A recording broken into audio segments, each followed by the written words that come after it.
জীবনে কখনো কোনো ফাঁকা জায়গায় গিয়ে অনুভব করেছো আমরা জীবনে কোথায় ভুল করেছি, কোথায় আমরা খুব খুশি ছিলাম, কোথায় আমরা খুব খারাপ সময় কাটিয়েছিলাম, সেই সব কিছু না একটা ফাঁকা জায়গায় গিয়ে মনে পড়ে যায়। যখন তুমি কোনো নিস্তব্ধ জায়গায় যাবে, তুমি পুরো একা থাকবে, তখন জীবনের অনেক কিছু মনে পড়ে যায়। জীবনের 21টা বছর পার করার পর আমি এটুকুই অভিজ্ঞতা অর্জন করতে পেরেছি যে নিজের ভালোটা নিজেকেই দেখতে হয়, অন্য কেউ এসে তোমার ভালো দেখে দিয়ে যাবে না। নিজে কিসে খুশি থাকবো, নিজে কোথায় গেলে হ্যাপি থাকবো, কে কি বললো, কে কি ভাবলো, সেসব ভেবে আমাদের সময় নষ্ট করা একদমই উচিত নয়। আমি একটা কথাই বুঝেছি, নিজেকে ভালোবাসো। তুমি নিজেকে যতটা ভালোবাসবে, এই দুনিয়ার কেউ তোমাকে ততটা ভালোবাসবে না।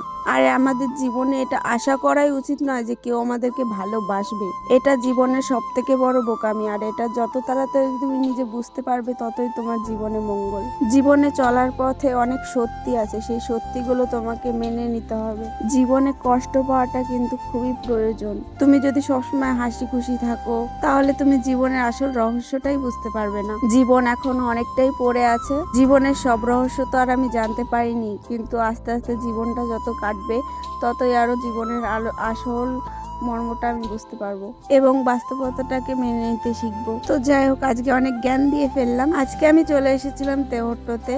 আর তেহট্টতে কিছু কাজ ছিল, সেই কাজগুলো মেটানোর পর আমি একটুখানি মেলায় ঢুকেছিলাম।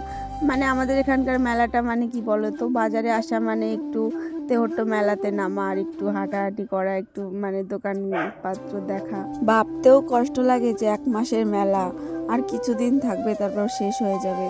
আগামী মঙ্গলবারেই আর কি মেলা শেষ হয়ে যাচ্ছে। আই থিঙ্ক 31শে ডিসেম্বরেই মনে হয় মেলাটা শেষ হয়ে যাচ্ছে। বিকেলবেলা চলে এসেছিলাম একটুখানি নাগরদোলনার সাইডে। আর তখন এসে দেখতে পাচ্ছি সমস্ত নাগরদোলনা আরও ডিস্কো ফিস্কো যেই সব থাকে, সব কিছু আর কি শুরু হয়ে গেছে। তো যাই হোক, আমি এদিকে নাগরদোলনা দেখতে থাকি। তোমরা আরও মিনি ব্লগসের জন্য সাবস্ক্রাইব, ফলো করো। টাটা।